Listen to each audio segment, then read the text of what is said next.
What's up, everybody? Welcome to the Kinda Funny podcast. I'm one of your best friends, Greg Miller, alongside the producer/seducer, Nick Scarpino. How you feeling, Greg? Good. How are you? I'm hanging in there. Yeah? Yeah. You're struggling? I got about we were all halfway on the through struggle Internet bus Explorers today. I'm like, oh no! It was a good blue one, and I though, powered man. off. Oh, it was a great I know one. it was a great one because I had multiple people tweet at me, be like, "You might have went too far today, guys," and I'm like, "With what?" No. And they were all talking about different things. I'm like, "That's how we know we're doing our job." That You voice did talk over about there a is Forbes 30 under 30, a.k.a. the second best baby blues in San Francisco, a.k.a. the verified one at Tim Gettys. Let's hit most. And rounding out the quartet of quandary. I was trying to come up with another Q word I could have. The quartet Quake of Tower. quantum. Quantum of Physics. physics. Okay, anyway. The Apex Hispanic? champion. Oh, Is that what you want to be from? Yeah, why not? Have you won one yet?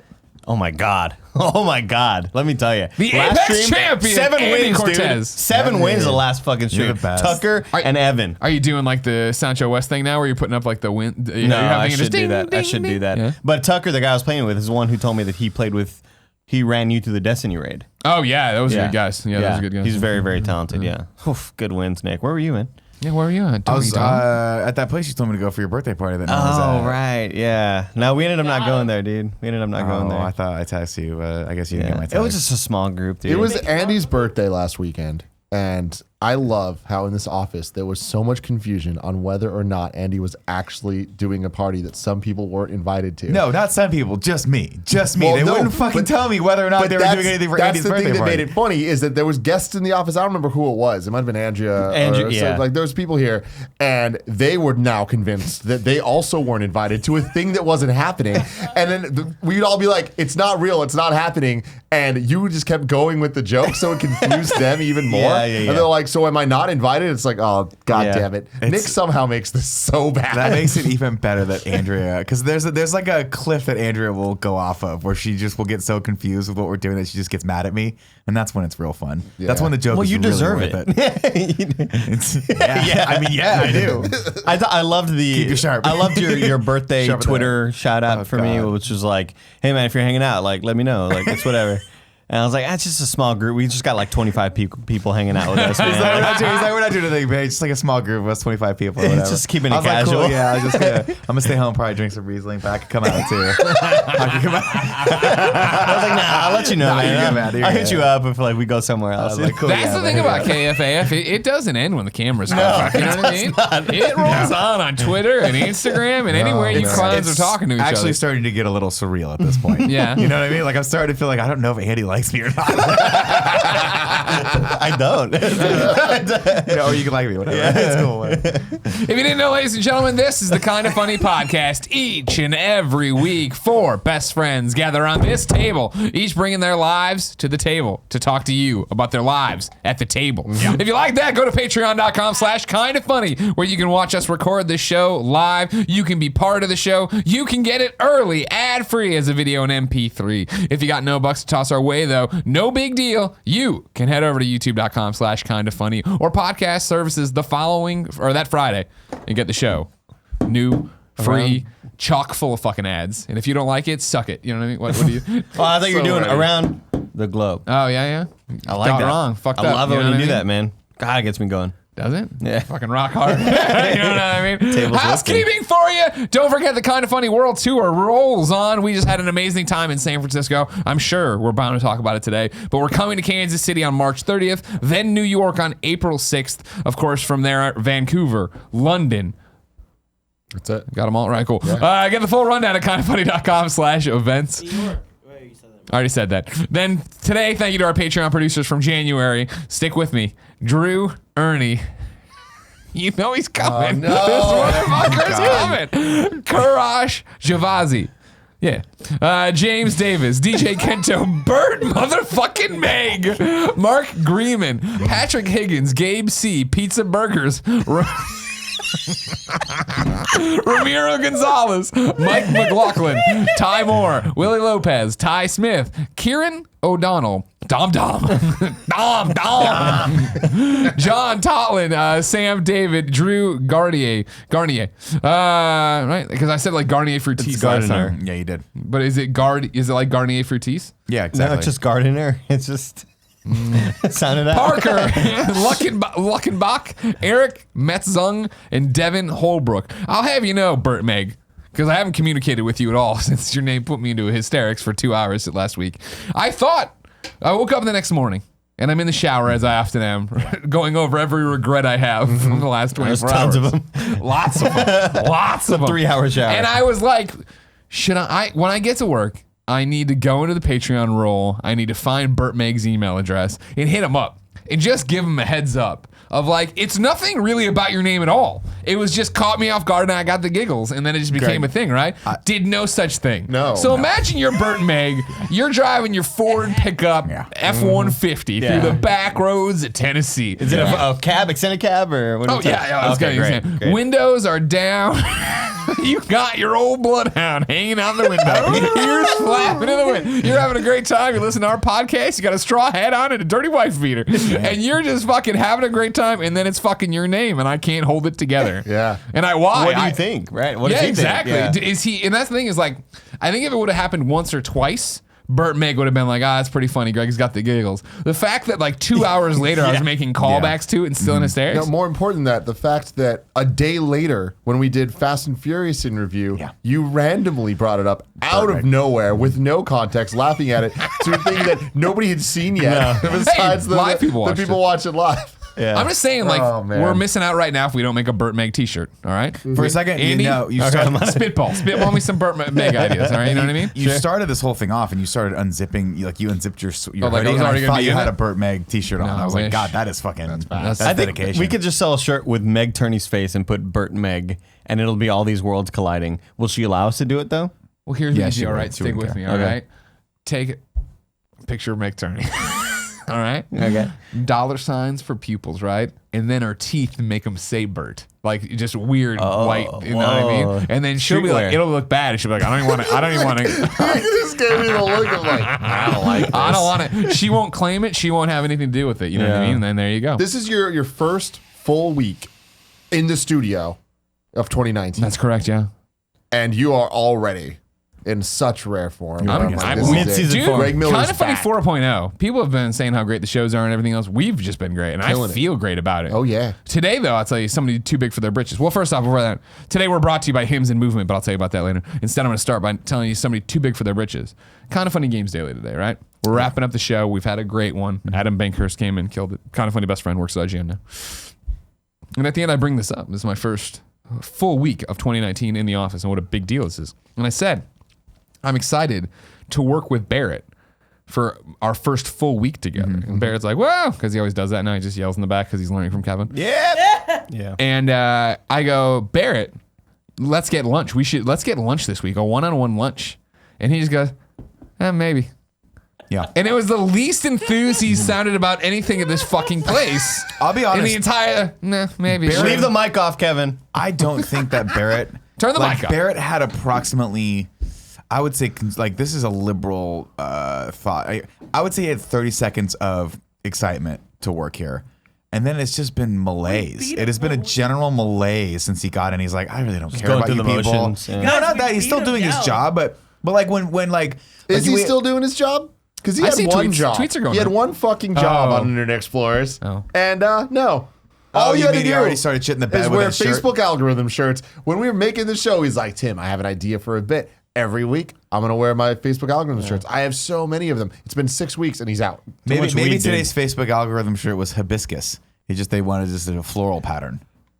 Is it I like bought that? next week's shirt already. Oh, too fucking too fast. Too Marmalade. late. The show's canceled already. Show's already done. Yeah. Hey, did you get those shirts expensed? We're canceling these things left and right, man. It's crazy. It has to happen KFAF sometimes. got canceled and then got brought back. Well, Season two, man. Troy, Season yeah, two. Troy and Season- Nolan brought season it back, two, man. and then you guys Season two. took it over again, as you do. You know, they have better things to do. Yeah. Like their own. Retro Replay, super couch show. successful, you know? Yeah. Is it? What's funny is you said that, and I was like, I should go back and check if that's true or not. Didn't check. Don't No, care. you don't need to. I also told people to subscribe and then immediately unsubscribe. I like that. Yeah. I was in the room for that one. That was They a were funny like, one. I enjoyed that one. That was one where Nolan was like, maybe don't say that. Fuck you, you good-looking, talented sons of bitches. If I can't be successful, I'll be vindictive. I forget when we were starting the show. I said, "What do we talk about?" Then when I start the show, and then I started the show. But what did you want to talk about? the meet and greet. Yeah, what about it though? Just like how we had a good time. No. There was definitely more. He was going to say something. I was gonna say something specific about it, but I'm come sure I'll back get to you. back around Those to it. dogs at the bar. No, those were cute dogs at the bar. Oh yeah, I remember. So my favorite part of the meet and greet was out. It was a little hot in there. I went outside, of course, fucking ice cold outside, but whatever. Hanging out outside, like not one, not two, but like 5 different people got fucking caught by the bartender. She was hot with them for drinking outside, and that became my favorite game of like seeing someone walk out with a beer And then I'm like waiting. ticking clock, and then she was starting to get irate with those Really? people. She said, you cannot go outside with beer. And I'm like, but it's cool. Like, it's nice. Why do you have a porch? Why do you have a porch? patio? You know what I She's mean? like, it's just the sidewalk. You're just on the sidewalk. Yeah. It's so weird because this meet and greet I felt was in a smaller place than normal. It's our San Francisco But it still meeting. felt so big because there were so like Joey saw me this morning. She was like, I don't know if I saw you Yeah, at all no, yesterday. yeah. And I felt like that with most of y'all where I didn't really interact with any of you except for the photo. that we that's took. the only time I saw you was when you came Yeah. out to do the photo.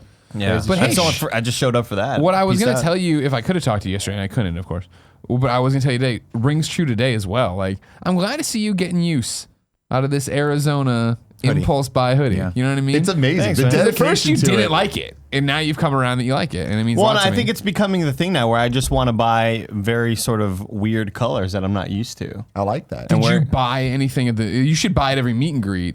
Like buy something that you wear then throughout the rest of the shows. You know what I mean? You can buy Okay. like a Voodoo Brewery shirt yesterday. To kind of put me in a certain place in time, you know what Yeah, I mean? Like, yeah, oh, yeah. Andy was wearing the green one. That was during the whatever. There you go. There you Yeah, go. got you know it, what got I it. mean? Yeah. Well, because I bought a blue one off of Amazon Essentials, very cheap, sure. very cheap, but very quality apparently. Okay. So I bought a blue one where it's just it's just a pullover, no zip, because I kind of want to just do the no zip for a while. Sure, man. Yeah, man. What do you got to I prove? always hate the no zip though, because then it's always Your hair? a recipe for the hair. You're gonna rustle the hair. But then you're I kind of mean, committed to it. how you can know what you I mean? tell, It's you like know? that Portillo's one I have in there. just Like, once keep I it put on that on, I'm always. committed. Yeah. Same thing now that I've started. This is a big moment for me, guys. I don't know. You've noticed. You've commented on it. Well, You've tell me. liked. You subscribed. You shared. Tell me. But me wearing like that King's Dominion shirt that I love so much from Deadly Class. sweater? Like Cool. I don't ever wear sweaters like that. You know what I mean? I feel like in the old days I was a formless Just like a blob in them. sweatshirt. Yeah, just a sweatshirt. Oh, got You it. know what I mean? No zips, no hood, no nothing. Man, we should get you that Dallas Fuel one, the one that they send me and Nick. The one that's like black and it has like the big flame, like super like kind of tacky, but it's great looking. And then it says Dallas down the sleeve. So Is there cool, one dude. for like a good city though? Good I mean, state? there's- a better state. There are other I mean, teams. You're that you talking could- to the number 1 and number 2 fan of the Dallas Fuel right here, Yeah. so you better watch. Name me your 2 fucking players. mouth. Name me 2 players on the Dallas Fuel right now, Nick. Billy Joe Andrews and Sean William Sean. Who does Billy Joe Andrews main in Overwatch? Oh, he means fucking robot guy. Robot. Oh, man, the fucking robot guy. Rob the Shit, robot. fuck And me. Susie Scissorhands is the other Susie guy. Scissorhands. Damn. That is a good. but That This is is a the good first one. episode of nicknames already. From new season. We promised it to you. You guys They are won getting though it. last night. Dallas Fuel got their first win of the season. They Congratulations. lost Yeah, they their did, man. first I game. saw. They got rolled by the San Francisco Shock. Hell It was yeah. very See, why don't we like embarrassing. the shock? Huh? Why don't we like the shock? Well, I'm a Dallas Cowboys fan, so I just went with like the Dallas team. you Also- live here now. I think you're missing the point, Greg. Dallas Fuel sent us a lot of shirts. Not Yeah. me, apparently. They sent me and Andy a whole like a line of apparel. Mike and so we Buckin, where you are at, dog? on board with the Fuel. All right, better here, get on board here with we the go. Fuel. All right, here we go. What league is this again? Overwatch League. Okay, just making sure. Ow. Ow. You know how it is. Yeah. Hey, other Owl teams that aren't the Dallas Fuel. I'm Greg Miller, and I have 1.3 Twitter million. Fuck, hold on. Rewind. No, send him that. That's the guy you're getting in bed with. Hey, Overwatch League Fucking people bud that mouth over here. any other team in the Overwatch League, you send me a pair, I'll wear it. And The I'll shock- be your fan. First person to send it. The First team. Shock follows kind of funny Twitter. Well, then I guess they better get on it when this clip gets broken out by Barrett.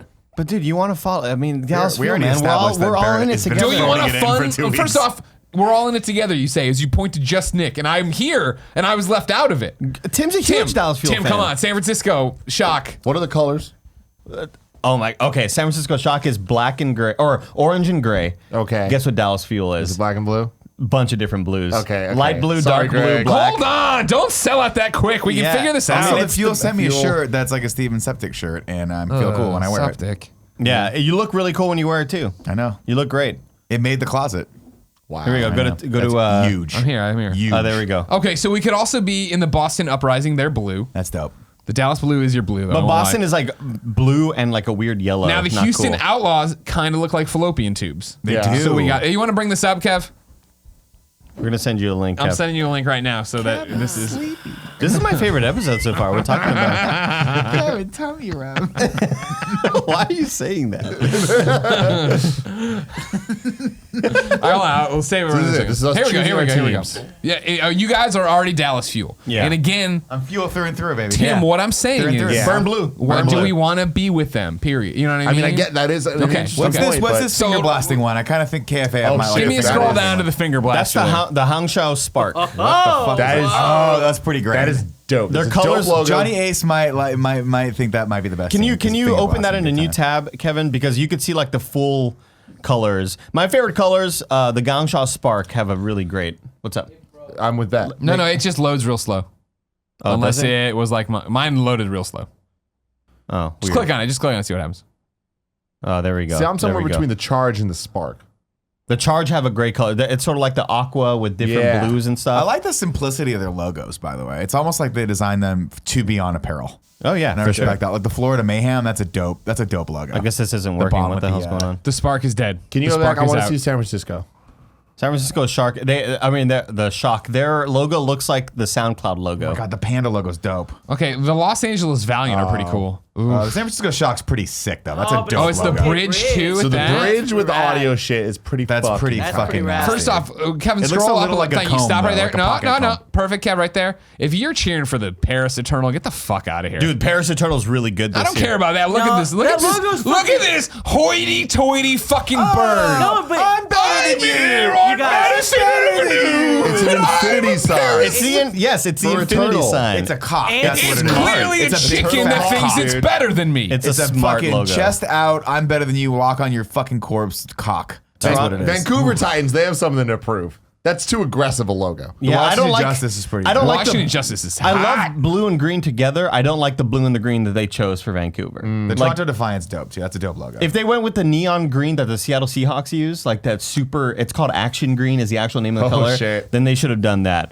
But scroll back up, Kevin. I will say shout out to Washington Justice Yeah, it's as a dope. name. Washington Yeah, Justice cool is as pretty shit. dope. Justice. To the GANGSHA Charge.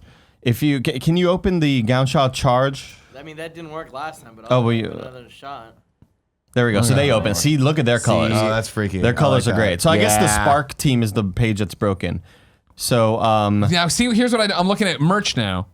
I'm over on sweatshirts, right? Spark, they just have the pink one on a gray sweatshirt. If you gave me a giant pink sweatshirt, open up the Fuel one, Keys but of look at the Fuel. colors, Tim. Look at Dallas Fuel colors. Open up this bitch.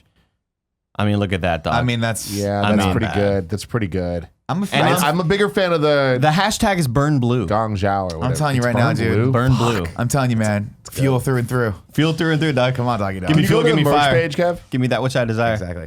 give me fuel, give me fire, give me that which I desire. Ooh, look at that. See, like that Spark jersey. Kevin, scroll down. Yeah, that's the Spark. Keep going, keep going, shit. keep going, See, keep going. this is a that cool- Spark jersey's hot. That's hot. That's fucking dope. I just wish I it was, like this. Looking at them here. Yeah, the only thing I don't like about the Spark Oh, is that in real life the pink isn't as neon as Oh, it gives really? off. The pink looks more like a baby shower. I don't like that. Yeah, This I is don't- kind of pink. The pink and blue I don't love. Yeah, I don't love Because this the blue either. is Those are very- our colors. I know, that? but like that. Those are our colors. I mean, not together. That's overbearing We don't because ever that wear looks like together. breast cancer. whoa, whoa. Sure, now you got something. You're Fuel for shit's breast nasty. cancer, Tim. I'm gonna I say mean- this: if you send me that hoodie Wait, right hold on. there, Let Tim finish that statement. Wait a second. I want to see where he's going. Look like a breast cancer ribbon. What's That's the exactly what I'm basketball talking about. team that has these colors? The Timberwolves? The Mavericks, Dallas Mavericks. That's what I was thinking. Yeah. Orange and gray for the shock. I'm not feeling that. Yeah, I'm not feeling that color combo. not Oh, feeling the Knock off Spitfire. Go to the giant shit. Spitfire, Kevin. Oh, look at London those Spitfire joggers have there, a Tim. great color scheme. The fucking It's a lot of Outlaws. blues of the That's orange. dope. It's so That's tight. sick. That's kind of funny, Tim Blue. Yeah, it is. right there. It really is. Tim, you might have to These be a are London some fan. Miami Hey, when colors. we're in London, maybe we could catch a game. Maybe. I mean, they don't have Catch they a have gun. all the games in LA, but Be cool if they were like. The Outlaws have a dope ass color. Cool if they were in London though, right? Because we were gonna go to London. let's see the GANGSHA Spark again, just because it looks so The sexy. dude. Valiant. That's a dope logo. Oh, the Charge. Sorry, Who the did all Charge. the logos for these? Do they have one league doing the logos? Like, or they do their own logos? You think? No, I'm pretty sure they. I believe Susie Scissorfingers Down. did them all. Down. down, Kevin. The Charge. There we go. Sorry about that. Thank you. All good. I just love Yeah. the color of blues that they chose. These are like the That's cool. Titans. That's pretty. Wow. Yeah. Holy Wow, shit, that was Tim. really good, Tim. I've That's owned, really I've owned good. a lot of football jerseys. Really over good. my So years. most of these teams are brand new this year. They only had, I believe, 8 teams last year. I don't know, but they added like 8 extra expansion teams. The Hunters. So there's- those are fucking rad names for teams. A ton new teams this year. Can you click on the Outlaws? Yeah, the Outlaws colors look. Outlaws is what I'm thinking right now. 'cause Well, the that's like- Outlaws look like I just clicked in on my own screen. It's right there. Go to the fallopian tubes on the left. Thank two you. guns making the brown. No, ball. that's there you go. There you go. It looks like your Monster Energy drink. That's fucking great. I love those kinda colors hot. though. You know, because it reminds me of that's right, Cole Trickle from Days of Thunder. That's what his car looked like. It was dope. Hey man, but we burn blue here. We don't. I'm sorry, burn blue. Burn blue, dude. Come Blue on. through and through. It's the hottest fire, man. Burn blue Hottest through and fire through. is the Well, hottest they fire. offer stands to anyone in the Overwatch League. The first Anyway. team that sends me merch, XL. That's just who I'll cheer for. The Valiant is a dope name for a team. I don't like the Valiant's colors. I don't though. like the colors don't scheme either. like I that like at the all. logo. You know what I That's mean? a The really- logo's that's- sick that's a because it good looks like little pin. Hawkman, and I appreciate that. I thought Thor, but yeah, you're It's right. like Hawkman. Thor, yeah. yeah. Kind of reminds me of Thor. Little Ragnarok action. Sure. The Shanghai Dragons are really sad because they're looking to get the Shanghai Dragons did not win a match last year. They were like 0-36 or whatever. Well, So they're hoping to win one this ass year. name like the Dragons. You know what I mean? It's like I mean, they look pretty cool. I'm joking. But they're the I'm only team that has a female player, which is really cool. So we're hoping to see her more this year because last year she was signed super late into the season. Yeah. But yeah, so everybody kind of like What's the panda roots team? for the Dragons. Whenever Yeah, whoever yeah. they play, I love that. Everybody roots for the Dragons. Soul Dynasty. That's fucking rad. Hit That's a on- rad logo. After you do the shock look through, Yeah, keep well, I just it's not the bridge. Look. Oh, that sucks. Oh, it's like a yeah. shockwave. Yeah. Gotcha. Like, That it makes was sense. better when it was Boo. the bridge. You could have done both. Reminds Yeah. me of SoundCloud a lot. It does remind me of Seinfeld Yeah. a lot. Nick, Yeah. how did comedy go last night? It went very well, and shout out to everyone that came out. I really appreciate that. We walked into the meet and greet. Me and Greg walked in at 3:00 on the dot because we're very punctual. That's how we do it. And I was like, there wasn't that many people there. I was maybe like 40 people. I was like, oh, cool. This is gonna be real manageable. Like, I'll do like a couple hours here. Maybe we'll get out early, and then I'll have some downtime before comedy. And then around 4:00, I turned around. The fucking was place was mayhem. packed. Mayhem. Hundreds of people. But I was like, oh, this is a double-edged sword for me because I was like, I'm gonna be tired, but what this means is that hopefully some of these people are gonna grace us with their presence at the show. And everyone I talked to was like, I'm coming to the show tonight. Yeah. And I'm like, and then I started worrying. Then I was like, oh shit, are we gonna have too many people there? Are we gonna have to turn people away? Because everyone has a guest list, and I didn't realize how they were setting this up. But I guess Cobb's is like, guest lists are like, you don't get preferential treatment. It's free ticket, and you're the first person to get cut. And sure as shit, we sold that thing out, which is awesome because I think it's like a 400 seat venue. almost 400 motherfuckers were there last They had night. to. They were. And thanks for everyone for their patience because the venue was like, I don't think they were thinking we were gonna bring that kind of heat. Well, or- traditionally, I've gone to your show there they at usually Sunday, don't and open the Sundays are balcony. not that. No. not like that. couple things that were helping with this. One is holiday weekend, so I think more people came out because they don't get have to work wasted. tomorrow. And two, yeah, I mean everyone really. It was a comedy competition, so everyone kind of brought hard. It's a bringer show. But we were able to bring people from the meet and greet, which is great, and everyone had a great time. So sorry if you guys got turned away. That sucks. Personal apology to Joey because I know she was super bummed to not have to listen to me talk for another 3 hours. She doesn't get Or it wait to enough. listen to me. Yeah, she doesn't get me enough. Yeah. Real talk. I came and I was like, "Were you bummed that you got turned away?" She's like, "Absolutely not. Absolutely not." I went directly home and went to bed. It's the Larry David thing of like, there's nothing better than having somebody cancel plans on you. Oh, yeah. Or it's just like, Oh, don't yeah. apologize. I'm thankful for this. I get to exactly. sit home and watch TV. Like, But it was cool that the venue had to scramble and they had to open up the balcony and they had to figure out some stuff. I think they were a bit understaffed and it took a while. I don't love when people have to wait that long for a comedy show because it was supposed to start at 8 and doors opened at 7:30 and we didn't start till 9. They need to figure that shit out because like They just weren't ready. Knew though, but like there was tickets sold, so they knew. You know what I mean? I think they have their way of doing things, and I think they just got a little overwhelmed last night. And so I think by 9 o'clock they cut the line and said we're full, and we started the show. But I think it was a really great lineup. Yeah, it was. This was the first Cobb show that I did where I was a bit nervous, but I wasn't as nervous because the first time I did it, I knew no one. So I was sitting in the green room by myself, just like scared out of my wits and not having anyone to like shoot the shit with or like decompress with. This one I walked in and 90% of the lineup are my friends. People that I've either booked on shows or they've booked me on shows. And Some of them in the dock. Austin's in the doc. Yeah, Jay was in the doc. And so these are people that like I feel like are kind of my class of like the year of comedy, It's like I look at them as my contemporaries. They're on the same level. We're all booking the same level of shows together. And it was just really fun. It was awesome because everyone was giving each other shit in the green room and obviously being there for each other and like trying to, the competition really doesn't mean anything necessarily. What is the competition? So for the somebody idea- who's watching and didn't go. it's put on by a promotion called There Goes the Neighborhood, and these guys do a ton of shows in and around like California. Really, I think they do some shows in, like Philadelphia and some other places. They're a pretty big comedy promotion. A guy named Jimmy Earl. Shout out to Jimmy Earl. Everyone should go follow him on Instagram. But yeah, they put together really great shows. And this one he wanted to kind of take up a notch. So he said, look, this is going to be a competition. And these are bringer shows. So he's like, part of the competition is going to be how many people you bring. And so I'm like, cool, I'm going to win. I'm like, cause we're awesome. And we're people, of course, all the best friends out there. The second they heard it was a competition, like, fuck yeah, I'm coming. Let's go. So I brought double the amount of people that I think I even needed to bring to win that portion of it. But then the other part of it was actually based on merit, how good your set is. So those are the two things that went into it. And if you win you get to headline all weekend at a club in Reno. And unfortunately, I did not win. I know, but I did get second place. He said that everyone brought so many people, and since everyone sold out, he was like, I feel like I should reward all of you guys. So I'm going to do first, second, and third. And try to hook everyone else up with stuff because everyone brought a ton. But I got second place, which means that I get to actually go get a feature spot at the Punchline in Sacramento. Oh, nice. So that's awesome. gonna be fun. Yeah. So I'll be able to feature there, which is like a 10 to does that 15 minute mean? long Yeah, spot. okay.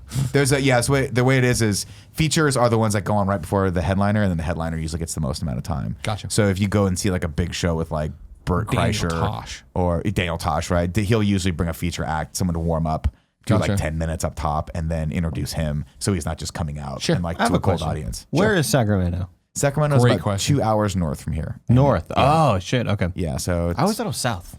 San Jose South. Sounds like San Got Jose it, South, got it, yeah, got it. Sacramento, our state's capital. I have a question too. For if you had won first place, Yeah. and that meant that you got a headline at the Reno place, that would be a 30-minute set. I think I may have misspoke. I think it was a feature spot. I don't know if it would have been a headline. I think it was supposed to be a 20-minute spot. And are you prepared for 20 minutes? I would be. By that point, you'd have to Would be. you be prepared for 30? No. Okay. No, not right now. I mean, So where are you? Where are you at? Like, if Yeah. you had to describe where you're If at, I had to do sets. 30 minutes right now, I would do a solid 15 minutes of material and a nice Q&A afterward of 15 minutes. I'm like, let's open the mic up to some questions from these people. Just pull a Comic-Con panel at me. No, I'm not quite at 30 minutes yet. I could probably do 20 minutes of so material right now. Because 20 minutes is a long time to be on stage. It's nice though. Like last night, I think I was getting into a bit of a groove, and then and I was like, oh, okay. So 8 to 10 right now is a sweet spot for me. You were awesome pushes last night. Thank you. As somebody who's seen you do this a lot, like I've seen you do it a lot, and I haven't seen you recently do it. You know what I mean? Like I think, oh, Jesus, RTX maybe was last time I saw you live. Was it? Yeah, and like it's night and day how far you've come, because you were good then, but like the way it was so much more natural last night, and the way you just rolled with everything. My goal last night, because I was like, I don't care about winning the competition. Like I'm just happy that everyone came out and had a good show. My goal last night, and unfortunately the way it works is the more people you bring, the later down the lineup you go. And that's for a kind of a logistical reason of like, if I had brought 90 people and I went first, it's possible that 90 people would have immediately got up and left. 100%. And so Even with 2 comedians after you, the final act was going long, and I almost leaned over to Jen like, you want to just go? I didn't. wouldn't have blamed you guys. I think the show was perfect, but I just think that hour long that we took to Yeah. get people there was just unfortunate. Absolutely. And that was nothing to do with the promoter. It was just getting people into the club. It was just the pure logistics of they weren't ready for 500 people to come in. Yeah. No one bombed, which is great. No one bombed. I thought it was a great lineup. I thought, being very 100% real, like I don't think I had the best set of the night. I think there was about 3 or 4 other comics that I think had way won? stronger set. Nicole won. She was the first woman that Black went up. History Oh, Black Month, History yeah. Month one. That was great. She came with just a ridiculous amount of energy. That was awesome. And and I love then- that she did like the prop gag of like giving the notes to the one white guy up front. I'm like, here's a note, here's a piece of paper, and here's a pen. I'm teaching you about Black history. Take Oh, notes. that's funny. Yeah, she's really funny. She's a pretty veteran comedian in SF, and she was hilarious because she. After she got off, I was like, "Hey, that was a great set." And she's like, "Yeah, I just did most of that off the top of my." She's like, "I just wanted to fuck around tonight and not do my normal stuff." So that was like not even her real material, which is great. And then Janesh got third place. So Janesh, I thought Janesh personally had the best set of the night. It was so funny. He got- He's the he one that was made the the- Seagulls joke. In the Vin Diesel jacket, right? Yeah, yeah. He had the was puff. awesome. I was giving him so much shit. Me and Austin and Jay were giving him so much shit because we were all nervously like fucking with each other and like getting out the nerves. And I look over and he's just on the back sofa, AirPods in, listening to Drake. and just getting his head on straight. And I'm like, who the fuck? I'm like, who the fuck are you? Yeah. You listening to Drake right now? Is it new Drake or old Drake? I was kidding with him. I was like, what are you listening to a fucking old episode of Degrassi? Like, what are you doing? What are you doing back there? How far back with Drake are you going? Good Lord. But I love how Nick has his like little group outside of us. Like just being like, I'm Kevin- just fucking around with Austin and stuff. Kevin so I'm nailed like, it one time. Kevin like looked at me. He's like, you got a whole other life that I don't know about. Yeah. I'm like, right. It's I true. do a little bit. It's weird. No, but it's cool. You know, it's cool to see these. I'm living obviously like a little vicariously through these guys because a lot of them are just younger than me and they're starting off and they're killing it. And it's just cool to see and be able to bring some audience to get them some exposure as well. And like, yeah, Janesh winning third was cool because he gets another set in Sacramento as well. So the hope is that we can both drive up there together, get the same weekend, and maybe even guest on each other's stuff. That'd be really fun. It doesn't Jason work at King. all for you or your vibe, but it would definitely work for a couple of different people out there that were really, really funny. People just have to lean into it and wear their Instagram, Twitter handles on their shirts. Because so many people up there, I'm like, you're hilarious. I would love to follow you. And it is always like, all right, give it up for Joe. I'm like, who the fuck? What? I don't know how to fucking follow this person anymore. Yeah, that's one of the hard parts is that like obviously if people want to follow you for a stand up, like you have that small brief window, or you have to remember to go back to the page afterward and look up their name and then Google them. It's a lot of steps. I've only done that 2 times, and Nick it's Scarpino. both been worth it. Like the 2 people are hilarious that I saw. Both of them at Cobb's. I saw there's 2 guys. I'm probably gonna get one of their names wrong because it's either Eric or Brian, but I follow him on Instagram. I think it's Brian Simpson. I think is the name of a comic, and I saw him at Punchline, and I literally got out. He was so fucking funny, and probably easily one of the funniest human beings I've ever seen in real life. Like do stand up. He was so funny that I got my phone out and risked getting kicked out of the club to write his name down. And then I went afterward and was like, what's your name? Like, what are you on Instagram? I got to follow you because I actually legitimately want to go see him. It was him and Tom Rhodes. Tom Rhodes is one of the funniest comics I've ever seen live. He's a hardcore veteran of comedy, though. Joey Noel, you're waiting in the wings. This usually means you have something to contribute. What's happening? What's going I on? just heard that you got a set at Punchline Sacramento. I did. Which means, are we making this sleepover at my parents' house? Yeah! That is a question for me, you, and Mrs. T. I already texted my mom about it, and she just sent back the like. Because I mean, the thing is this: Sacramento, not quite far enough away to warrant being able to have to stay over, unless you got a free spot where someone might make you cookies. Yeah, That's all I'm saying.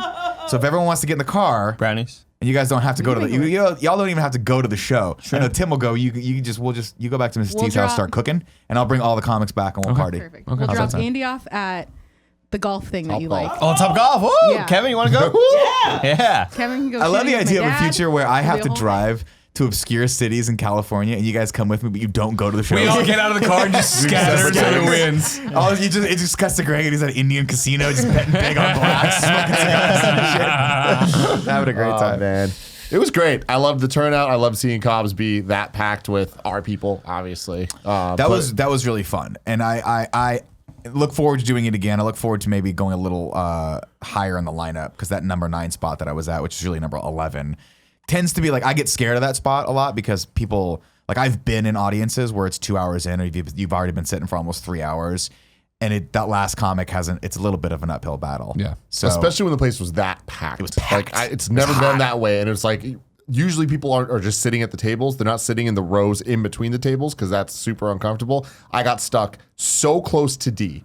She was in front of me that I was straddling her. Well, and I'm that's like, fine. this is just better you than me. You gotta get. She deserves it. She needs a little variety. God But bless. yeah, She stuck with me. it was a great show, and I thought it was super awesome. I can't wait to see what this translates to, like for more opportunities. I mean, if nothing else, I got a great clip out of it. I feel like my set was.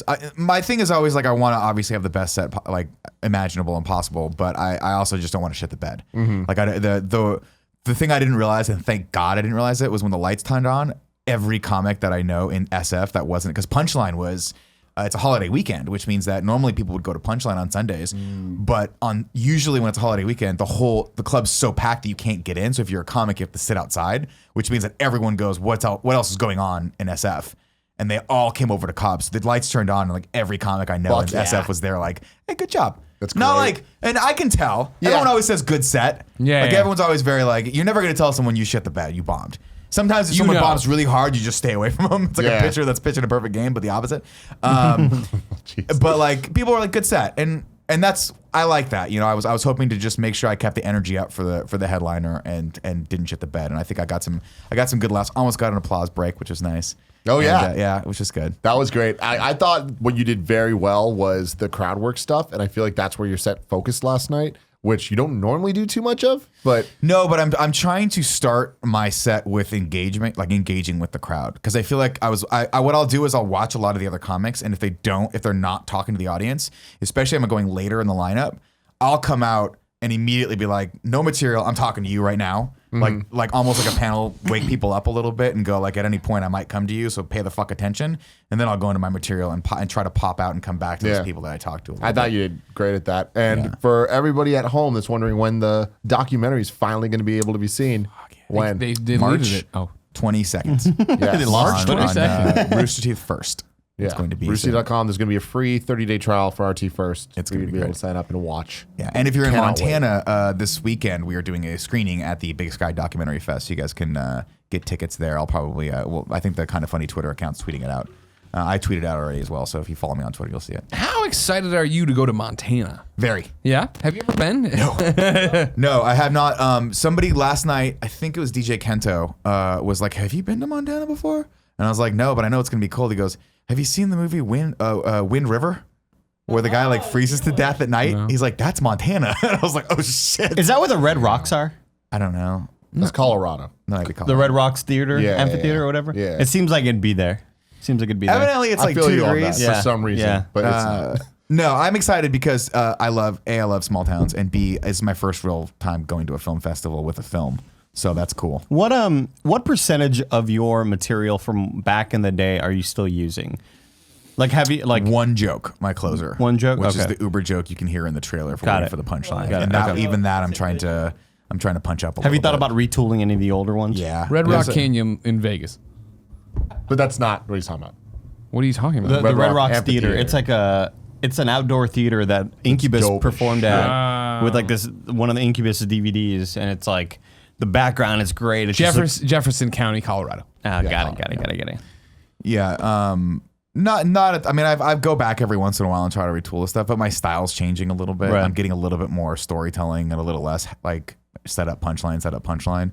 And that was one of the things that's always hardest for me because I'm like, when you go to a mic and you have a joke that's at the actual like structured joke or a misdirection joke or something like that, that usually hits at mics.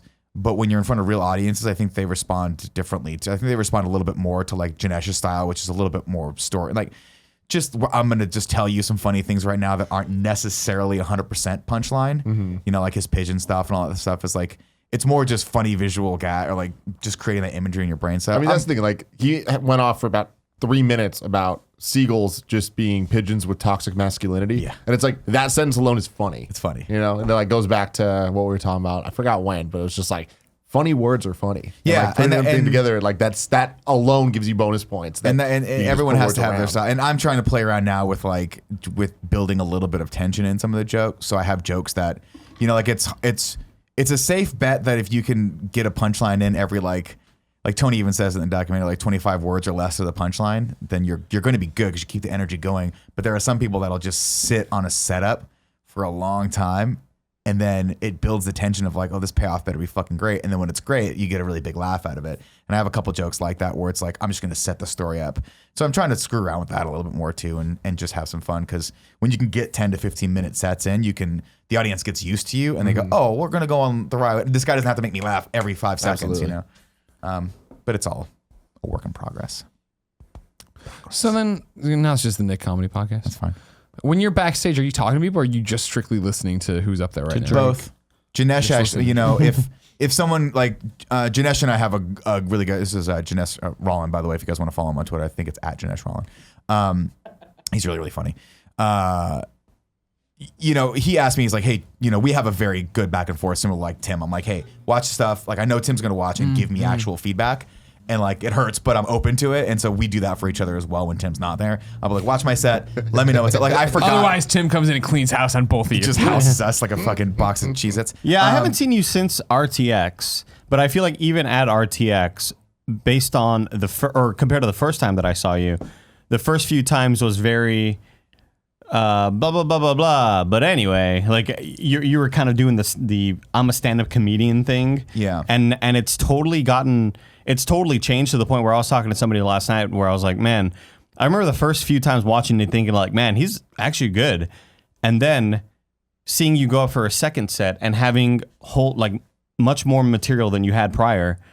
And it reminded me of when I would watch stand-up comedians, like I would watch Chappelle or even, I hate to say now, but Louis C.K. or whatever. Sure. And you'd watch the old Can't stuff. believe you'd watch him, you monster. I can't believe you didn't know that 10 years ago. And you would watch the old material, and then they'd have another stand-up set with new jokes, and you're like, man, I guess the true mark of a good comedian to me is like when you're not using the same jokes, and if you use new material and it's still equally as funny, to me that's like, man, he's just like thinking of more shit, and it's still great somehow. It's not, because I remember watching, like, back in the day, I was a Dane Cook fan, right? And you would watch a stand-up, and one of them I'd really enjoyed, and the next one's like, oh, this one isn't as good. Yeah. I see. He caught lightning in a bottle with this one, and this one isn't as good. And that's how I felt with you, I guess, the more recent times you went up, where it's like, this is new material that I've never heard, and it's still killing, Thank you. Yeah. I think the cool thing is, having been to now probably 50 of your fucking things, like seeing you grow for over that, by the time, way. it's cool going from like having that anyways, like stand-up comedy feel, to you're still not there yet, but I'm starting to see Nick Scarpino on stage. Like I'm starting to be like the guy that we know that like can podcast and do all this stuff. It's like that's starting to come through a bit more with the setups and punchlines in between. And that's why the crowd work feels a lot more authentic. Well, that's more me. Yeah. Like, so I opened my show last night with something I've never opened with, which is like the Tinder joke. I just came up with that walking up the stairs. I was like, oh, I should ask someone if they're on a Tinder date and just make, I don't know. Yeah. So that was a whole thing, and that led me into the marriage stuff. And so that's what I'm playing with, is being able to have material to fall back on, but not necessarily need that, have that interchangeable with jumping out to the crowd if someone says something. It's harder at Cobb's, though, honestly, because like when it's punchline, you're talking about a room that's not very big, and if the front row, someone in the front row says something, someone in the back row can hear them. Yeah. And so if I ask you how long you've been married for, and the guy goes 7 years, then I don't have to repeat that over and over. 7 years, I could just go straight into something that I want to talk to these people about.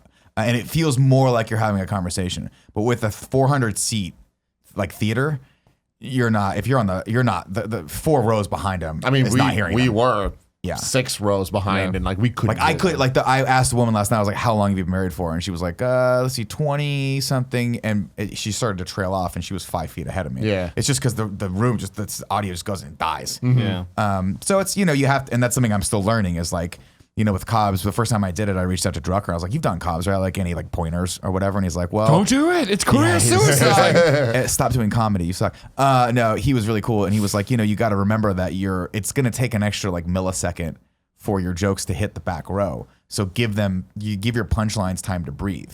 And so last night, the big thing I was trying to remember was like, just listen to the silence for a second, because after you say something, at punchline it's immediate, but at Cobb's it's just a split second where you're like, did that just and then the wave of laughter comes at you because it took a second to get to them, and then it comes back to you. So, and the laughter lasts a little bit longer, not because it's funnier, just because it occurs to people at different times that they should laugh. And so that was weird. And then also hearing sectors of people laugh was weird.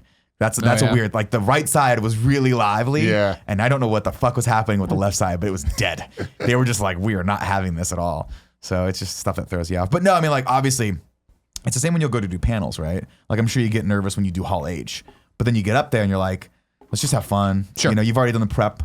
You can't really You're do any right. more than You're that. 100% correct in, the difference in a panel room, right? Where for sure, when I do a panel and I host a panel, usually the first thing I do traditionally is come out and go, all right, everybody, yeah, I'm Greg or whatever. Who's been to a panel before? And if they raise their hand, I yell at them and say, "No, put your hands down. This is the energy you give is the energy you'll get. You need to cheer. So when we say this, you do." And like when I came out to Hall H, like that shit, couldn't do it because it's so big. Yeah. And it was because people's natural inclination when they go to a panel is that they want to, and a comedy for that matter to an extent, is that they want to be supportive and hear what you're saying and not get in the way of the show, right? And so that's the reason I think everybody usually is at a PAX or a Comic-Con, smaller rooms than a Hall H. even though it plays for Hall H too. They want to sit there and be quiet and listen to the stars of the show or the game, blah, blah, blah. The problem is what I've learned is working with video game developers versus actors, right? Or somebody who's seasoned. I guess I should say even just novices doing panels. When they go up there and they don't get any reaction from the crowd because the crowd is listening intently, they think they're bombing. They start to panic. They speak quicker. They try to make more jokes. They do all the stuff that fucks with their head because they get lost in it trying to do their thing. When somebody who's done it a million times understands it. That's why I come out and I try to psych them up. But yeah, when I went out and did Hall H, I wasn't nervous, but it was very much like a vacuum of sound because there's no way I'm going to be able to make some off the cuff joke to Marvel Bill about Marvel games and have it resonate in the last row at the same time when there's like 17,000 people in Hall H at Comic-Con. So you've done a million panels, hosted a million different types of things. Sure have. Just did Dice Awards. Which way? But you just did Dice Awards, Yeah. and that was less. That's not a panel. Like you were a host. Like Sure. When Bernie Burns hosted Kind of Funny Life 2, Yeah. he refers to that as stand-up comedy. Like he said that he prepped it in his mind as if he was doing it. He did the whole monologue in the beginning. And Yeah. he really was like, this is going to be my shot at stand-up. When you did this with Chobot, now 3 years in a row, Yep. Drucker writes what's the process for that? Because it essentially is stand-up comedy that you're reading off a prompter. Right. I mean, Did Drucker write this one? Oh yeah. that's Dude, so I mean, cool. when I got hired, they were like, "Do you know any comedians who would write?" I'm like, Mike Drucker. We have to get Mike Drucker. Yeah, And Drucker's perfect for that. That's what's the best part about the Dice Awards. Did he write the whole thing Knock on himself? wood. He brings in a guy named Chris Sturgeon. Awesome. And Chris Sturgeon's been there again. This is our team's third Dice Awards, and I think you see it if you were to compare them. All of it amp up on it, right? Dice Awards for me is the sequel / evolution of Up at Noon. Where when we first started doing Up at Noon, right? You remember I mean, they were never good.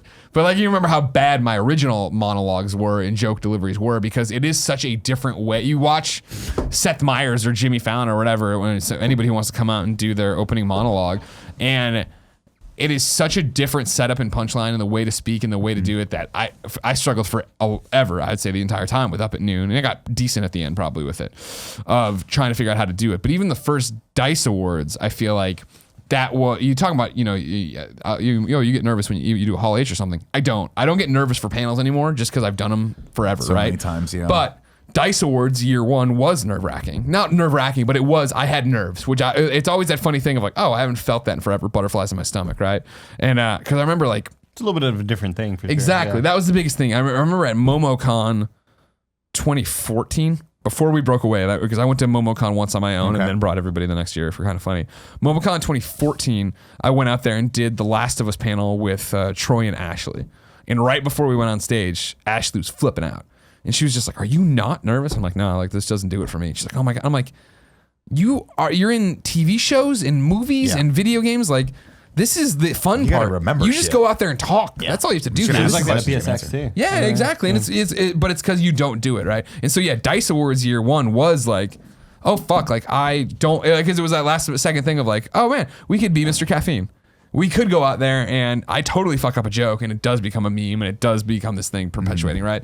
And so Dice Awards year one was awkward too, of coming out there and not having that rapport yet with the audience. Like obviously a fair amount of people in the audience knew me, but a lot of people had no idea who the fuck I was.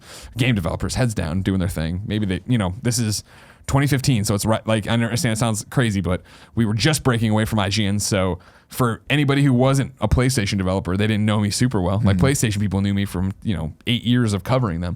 But Dice Awards, yeah, year one was nerve-wracking, and it was, I'll never forget coming off stage after the monologue and knowing I didn't get it. Knowing I didn't first hit one? it. Yeah, Really? yeah. And it was like, it wasn't a swing and a miss. It wasn't bad, but it definitely, I flubbed a couple words or gestured something, or, it was like, I knew we didn't nail it. And then like I had, it's us. It's how we all are. Like I was writing to the Twitch chat to see what they were saying. And like, and it's like, and it was like, yeah, like, Cringe. Like, not well, it's our chat. Like our chat's our not doing chat, that. But I want the honest feedback at the time of where I was. And it was like, and because it was different than what I expected, right? I am used to the panels where I am used to get the fuck up, what's up? And like come on and be like, what's up? Welcome to the Dice Awards 2015. And it's like, oh shit, fuck. Yeah. You're not having a great time already. You know what I mean? Like, gotta earn this you're audience. developers. You are you're here hoping you win an award or just getting drunk, and that's totally Right. cool. Like I get it. You know what I Yeah. mean? And I think I was too buttoned up on that way. So year two was completely different. Yeah. And for all 3 years, was it a teleprompter with the script that was written? Yeah. How much do you go off of that? Oh, it all depends. You read the room and go from there. That's the one thing we got complimented on the most at year one, where it was like, oh man, I feel like it wasn't, we fucked it up, but I feel like we didn't get all of that. You know what I mean? Like it was a foul ball or, base hit. It wasn't like a home run. And so, you like these sports analogies? It's like a double into the right center. It's like Sure, yeah, no, it's exactly. like what's that? I tried to bunt, but yeah. No, but it will go when we went upstairs. So many people complimented me and Jess on, hey, like that was really, it was good, and it was awesome when you guys went off book. Like I looked at so many people were like, I looked at the monitor and saw that there was nothing in there, and you guys were just fucking around. And so Because this is the only time you've ever done that, right? outside up at noon, yeah. Oh, The what do you mean? teleprompter was like on stage, like doing a teleprompter Sure. performance because we did the Final Fantasy thing, but that was just straight up me and you, being me and you, Yeah. you leading, me being the second monkey, just kind of like Sure, yeah. riffing, just doing what we do here. And then when we did the GameStop Expo thing for the manager thing. stuff, That it was the just same bullet thing. points, It was yeah. me and you. We had bullet points. We knew them in our head. We knew how to get to the things we had to. Yeah. But like, And like Walking Dead, the thing, the Overkill thing that was like a produced project. Yeah, it's when I work, it's rare that I work with a prompter. So It's hard. yeah, And by the way, prompter work with jokes is harder. 100%. Way harder. 100%. What I got to do last night was stuff that I have, for all intents and purposes, rehearsed 50 times before. And I mean, I still forgot a joke. Yeah. I walked off and I forgot what I think is my best joke, which I usually close with. But I like, there's a moment, if you go back and watch the footage, which we'll get eventually, where I look down and I'm like, oh no, I don't remember where to go next. Yeah, and then it yeah, popped yeah. into my brain. I'm like, let's talk shit about Backhead. And I was like, all right, let's talk about Backhead. such a Nick thing. It's such a bad joke. It's so good. I subbed in my worst joke possible, which has a 90% chance of alienating everyone in the audience. You look to the bench and it's like just a bunch of guys like- sad people there. Like, oh, like I can't even find a bat. Yeah. You gotta hit with your hand. I was like, ah, shit. Anyway, So yeah, year one we got complimented on that, and it was Chris and Mike and me and Jess all learning to work together on that and how that should flow and all that different stuff. When you're working together, is Mike with you? No, never. He sucks. I was always, that's my whole thing with Drucker. I was always like, this is so great. We'll get to hang out at Dice every year. And every year he has a scheduling conflict. So what happens is I think he just doesn't want to leave his house. Probably. In the weeks leading up to Dice, he starts a Google Doc and he'll start putting in, like, it's similar to Old Up at Noon, like 4 different versions of the same joke, riffing on it, different punchlines and stuff like that. And so then Jess and I, and if the Dice people want to, go through and go, like this, don't like that. We'll call jokes, like I want this joke and stuff like that. And then we'll get down to the end. And then Chris Sturgeon, who's also in the doc, obviously doing stuff, he's the one always on site. So he's there through rehearsals because we rehearse it. This is our, we booked out 2 hours to rehearse this time around, and we did it in an hour. We got up there and did like 3 or 4 run throughs. And we're like, this feels great, and because again, we're just in that place now, and we know. But it is that thing of, oh, that's not working. Oh, can we rephrase this? And Chris is at his laptop ready to go do and put stuff out there. And so yeah, it's been an evolution of figuring that out, and I think giving us more leeway than, of course, for me pulling it back because I will just ad lib the entire time, right? But like, the ending of Dice this year where I was up there talking about the vocal minority, that was all in the moment right there based on Corey's speech. We wanted to say thank you genuinely for getting to be the voice of the gamers all the time because again, we are the only people up there that don't make games, and it's weird. Yeah. But it was also the idea that year 2, I knew what the room was going to sound like, and I knew that what kind of energy I needed to bring to get the thing out of them. You know what I mean? And it was the same thing.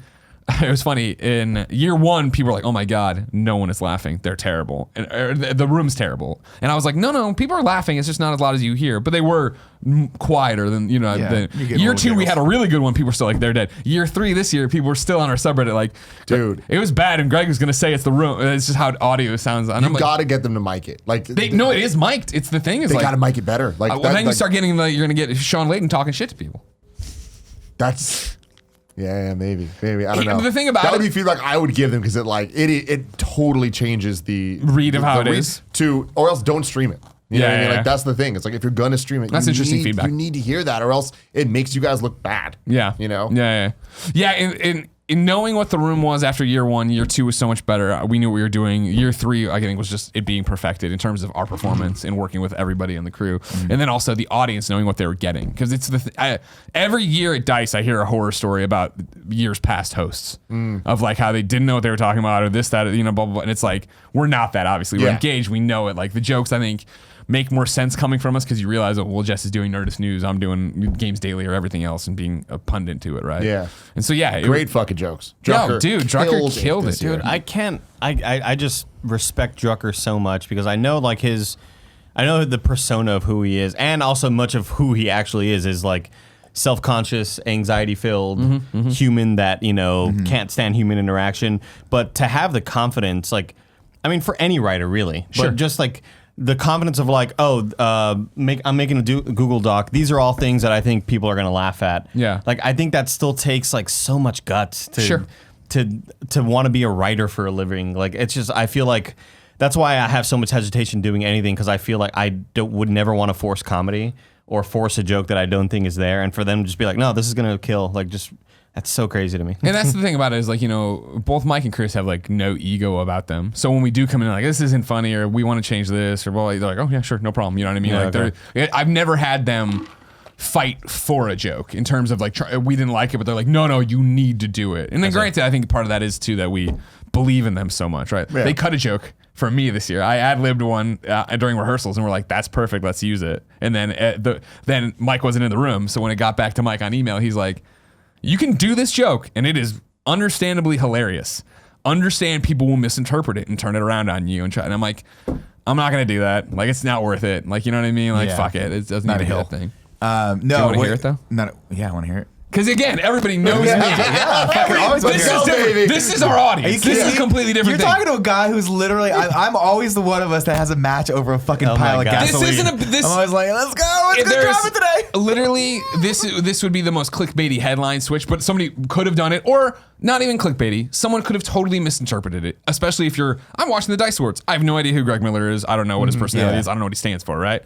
So the guy who like tells people like, we're gonna kidnap your children. Remember that one? One time. The Grabbler isn't a kidnapper, but he's not a bucket. Right, that's right. Stogie. So what the joke goes here in the show, and you can go watch it because there's other stuff there. Rehearsal 1, it's the Fortnite joke that leads into the Fire Festival reference, right? Where it's like, oh, yeah, Fortnite, this and it's the one better than Fire Festival, ha ha ha ha ha.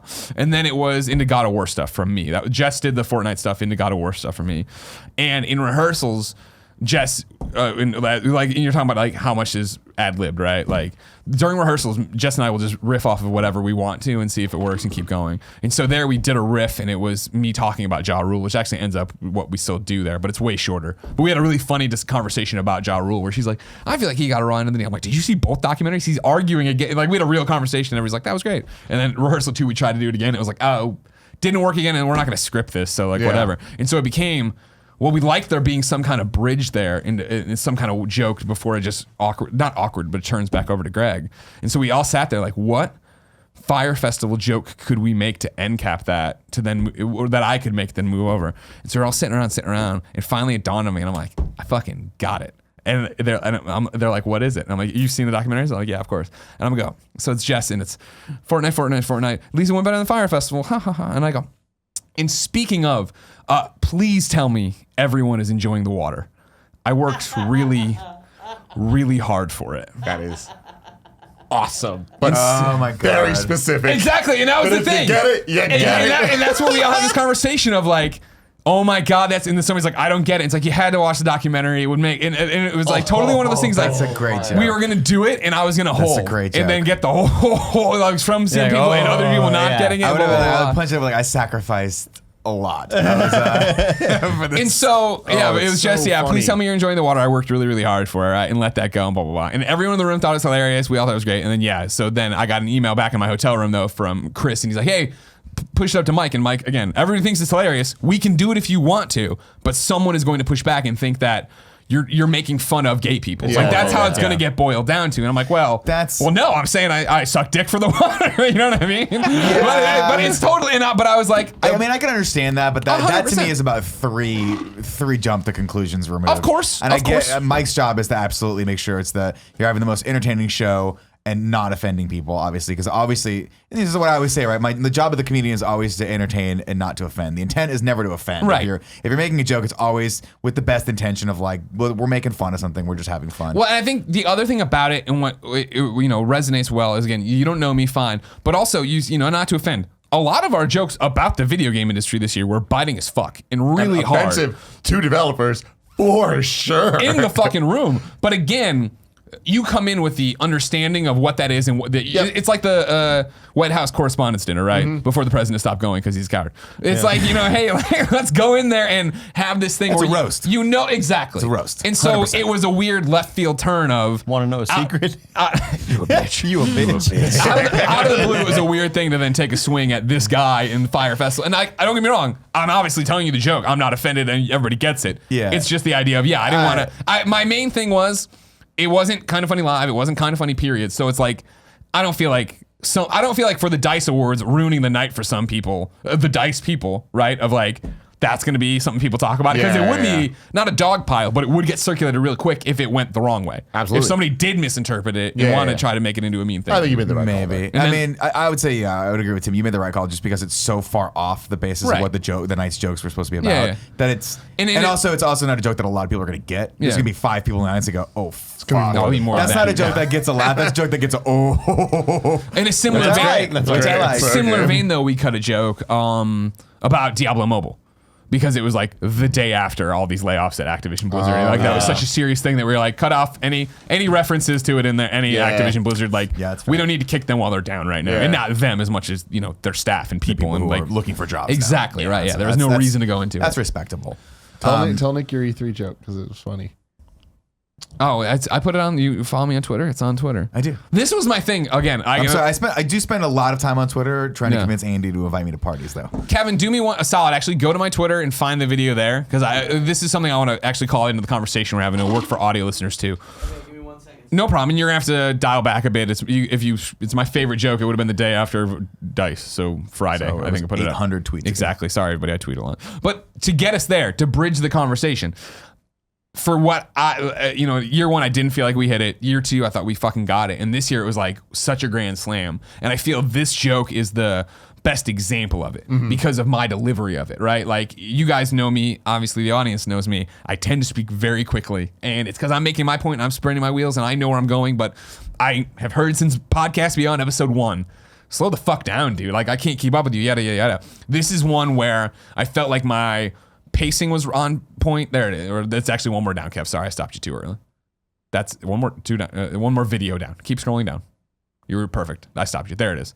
My pacing on this one I thought was so good in terms of I delivered clearly. I held at the right times. I expressed right. Not only that, I feel like, you talk about like the camera or the audio, right? Mic the audience and stuff. I thought I played to the cameras really well here because that obviously, again, teleprompter up at noon would have been dead set. I don't want to fucking miss anything. Whereas here I'm loose and there's a few rehearsals so I get to spin my head and talk. Yeah. All right, Kev, can you show them and play it? Super Smash Brothers Ultimate is nominated tonight for Fighting Game of the Year. They bragged about including every character in the series ever with the slogan, "Everyone is here." Unlike this year's E3 where the slogan is, "Nobody's coming." That's Good night. Gold. Enjoy your award. And see, like, even that, like, our reaction to their reaction gets a better reaction. And again, in the room, so much so louder funny. than it was there. Yeah, And I yeah, totally yeah. feel you and understand. Absolutely. Yeah. That's awesome though. But So yeah, that was fucking like, I was very a good proud of my joke. delivery there. You know what I mean? Yeah. And that's how I think it worked so well this year, is that it was amazing writing as always, just being amazing as always, me actually delivering on everything and having a really good Just thing. out of curiosity, how are our E3 applications going? Those still stalled out? Still stalled Who out? knows what's happening? They rejected us last year without the joke, We so get we'll into see. E3 this year? We'll see. We'll see what happens. Not doing us any favors. You there. know what? You're On sure as that hell not note, I'm going to coming. tell you about our sponsors. First, we're talking about Hims. 66% of men lose their hair by the age 35. And the thing is, once you start to notice hair loss, it's too late. It's easier to keep the hair you have than try to get back what you've lost. That's why you should be like Nick and Andy and go to forhims.com, a one-stop shop for hair loss, skincare, sexual wellness, and more for men. Thanks to science, baldness can be optional. Hims connects you with real doctors and medical-grade solutions to treat hair loss. These are well-known generic equivalents to name brand prescriptions to help you keep your hair. No snake oil pills or gas station counter supplements. These are prescription solutions backed by science. No waiting room, no awkward in-person doctor visits. Save hours by going to forhims.com. Andy and Nick did it. They went online, talked to a doctor, and sent in some photos, and they got matched with prescriptions to help fight their thinning hair. Order now. My listeners get a trial month of Hims for just $5 today right now while supplies last. See the website for full details. This would cost hundreds if you went to a doctor or a pharmacy. Go to forhims.com/kinda. That's forhims, forhims.com/kinda. My goatee's looking better and better every day. No, but on the real, me and Nick discovered something really, really dumb about ourselves. We can't follow directions. They send us vitamins, right? So every year or every day I take the pill. What I forgot the finasteride. I take the pill every day, and it's definitely keeping what hair that I have, and it's doing great. I really, really enjoy it. But the vitamins, only been eating one a day. Suddenly I have like 3 bottles. I'm like, where did all of these vitamins come from? And I checked the thing. It's like, take 2 a day. I was like, oh my God. So I have an extra bottle that I gave to Nick. Yeah. I brought some into work, and they're delicious. There's a new flavor now. Now you're just putting them into cookie dough. They're great. They're great. Yeah, I love it. Our next sponsor is Movement. There's no one who disrupts the status quo and looks good doing it, quite like the team over at Movement Watches. Movement Watches, sunglasses, and accessories are designed in LA, and the styles are super sleek, clean, and fashion forward. Their startup team has made Movement the fastest growing watch company in the world, and tons of people are wearing their products, including us, for good reason. Why do we love them, Tim? Because they look good. There's style minimalism and quality construction. They have new styles all the time on their websites. I know this copy very well. No, but also, Gia, she loves the watches. Cool Greg wears this watch all the time. Gia wears the sunglasses exclusively. I wear the sunglasses exclusively. There are party sunglasses. Yeah, when I really want to look good. Not when I'm doing wrestling stuff where I don't mind breaking them. Because when we're going down to like beautiful San Diego, sunny San Diego. Exactly. Anywhere with sun. Exactly. Like San Diego. As much as we love our screens, the fact is they're draining on your eyes. So check out Movement's Ever Scroll glasses that protect your eyes from harmful blue light so you can keep on gaming. You'll also look great doing it. They have those. Didn't know that. Their Ever Scroll lenses come in a ton of different frames and styles, so there's a fit for everyone. Movement watches start at just $95. You're looking at $400 to $500 for the same quality brands from some other people. Don't do that. Don't do that. Get the $95 ones. Get 15% off today with free shipping and free returns by going to movement.com/kinda. Movement's launching new styles on their site all the time. Check out the latest at movement.com/kinda. That's mvmt.com/kinda. Join the movement. Greg Miller. Sorry. What? I saw you do this and I went, I was like, all right, dang it, that's not how we're supposed to do ads. I have a cheat code for all of you guys at this table. Here we go. I feel like you'd be the least interested in this, but who knows? Who walk knows? off, But man. for Just you get out of two, here. It's possible that I'm staring at you and not I got paying a attention to great you. date night for y'all motherfuckers. Okay. For a little special someone. Yeah. It's called The Story of Ramen. All right. My friend Alex Salamita recommended this to me, and he's like, hey, you should take Gia to this thing. It's going to be awesome. She's going to like it. Our 4th anniversary, I'm like, let's just do it. She got super excited. What it is, it's a ramen shop that you go to. They do this whole history lesson about ramen, like where ramen came from, which is Japan.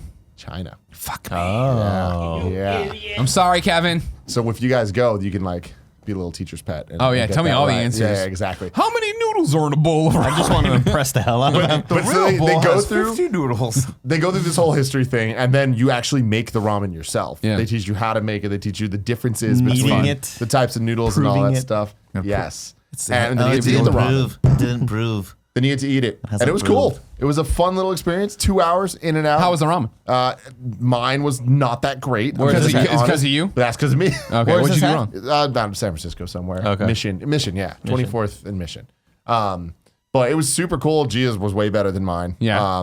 But I'm not surprised about that. Yeah. But yeah, you actually make the noodles and like you put it through the little machine and like cuts them out. It's like That's when fun. you make the noodles from like it starts with just flour. Yeah. And You put next an egg thing- in there? Yeah, no egg.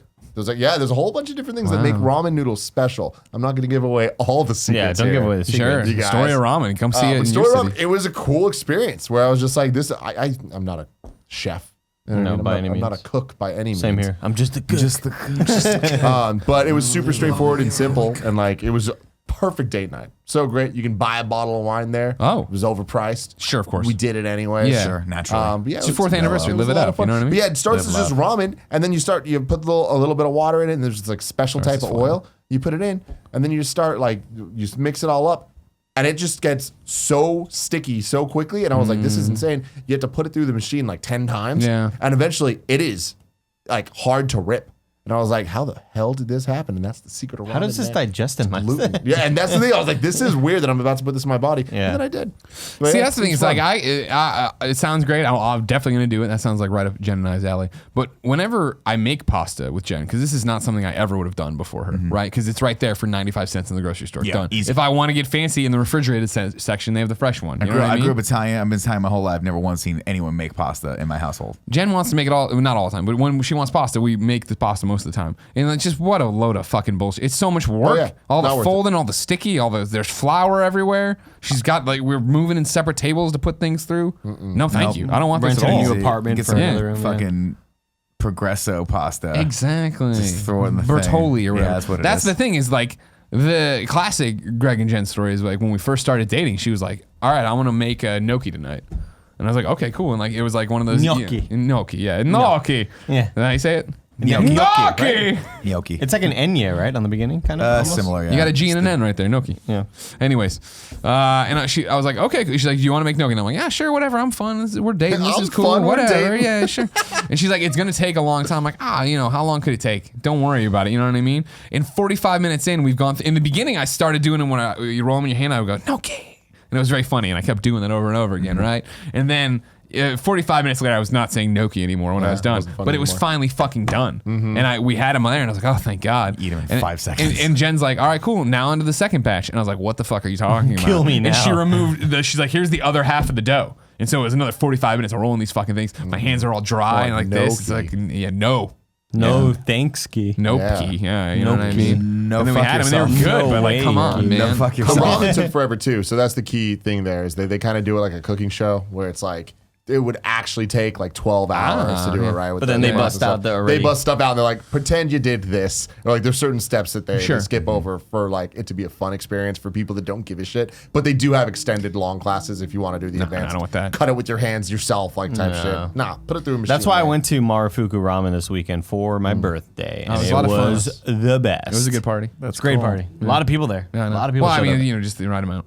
The right amount, yeah. Small 25. Small casual I had group. a- Kevin enjoyed it for sure. I had a great time. What I was love, there. so I was the thing that I definitely hate there. about it, obviously, it takes forever to get seated. Yeah. But you do the Yelp app thing. Yeah. Then you go to the bookstore. Yeah. Oh yeah. You go to Kinokuya. Oh no, Kinokuya. I forgot how called to the pronounce it. Cool, though. I just called the bookstore. Kinokuniya. That's what Nino it's called. Cooney. Too. They have me tell you about the manga store They got a lot of manga. downstairs. Yeah. Great. It's awesome. And again, it takes forever, but then once you're seated, the food comes out in like Immediately. maybe 8 minutes. Yeah. It's the best. It's one of my favorite restaurants. Kevin doesn't like it. He thinks it's overrated, but Kevin, you're allowed to be wrong on this I one. just don't like the size of the noodles, and that ruins it for me, unfortunately.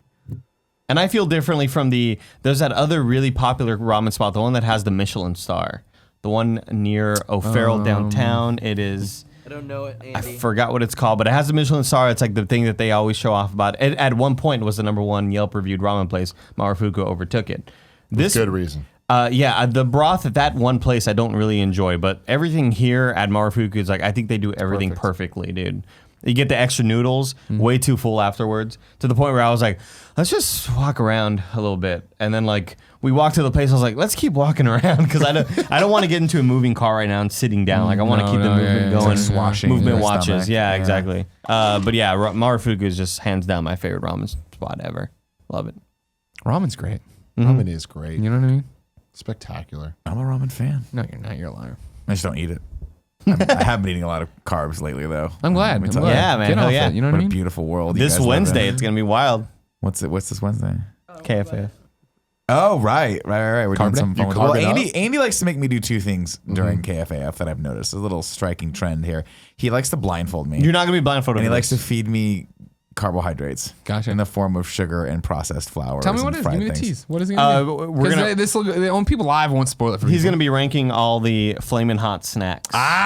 It's going to be a flaming hot episode. So Are you? but- What do you get? KFAF. How's he cleansing his palate between them? That's a good question. But I'm He's also gonna Riesling. go up and up. I'm also bringing in sort of tangential snacks as well. So Takis.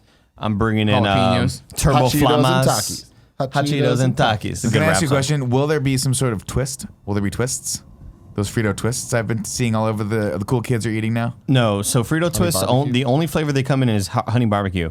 Turbo Flamas. My mouth's getting watery thinking about it. Turbo Flamas are the ones that are exactly like a Fritos twist. Okay. It's I a love corn it. chip in a Hearing twist. Andy say words. And when you Turbo crunch, Flamas. and it's the one that I talked about before. When you crunch into it, there are several layers. It's like crunching down. It's like watching a building implode and come down. Like there's several like levels. It's That's great. just a positive image right there. You can hear a scream from a very small person in the center. It's like it tastes like the ruination of multiple family lives. No, but the thing about it is, I'm wondering if we should grade on like spiciness, flavor, and texture. I'd Because I like there think to be Turbo- more of a point scale Okay. than the We can do prior that. times that I've had before. We can do Should that. go Am I for going the to be Nick Scarpino blindfolded? patented 3-point scale. Yeah. I mean, I'm down for that. So we have new additions: Doritos Flamin' Hot, brand new. Oh, wow. You never tried That's those? fucking Hot exciting. off the presses. They're really good. Oh my god, they're very, very good. Now apparently, so Cheetos during the Super Bowl released a commercial where they were like, "Yo, Doritos, you're releasing Flamin' Hot Doritos. What the fuck?" Like, and Chester Cheeto dropped the rap. The rap. Have you seen this? He like rapped. He rapped in a commercial, Chester Cheeto, and he was like, Can we see this? He was like, "We're bringing back asteroids," which is like back in the day they had Flamin' Hot puffs, but the balls, the cheese Oh, yeah, puff okay, balls, okay. but they were called asteroids because they're hot.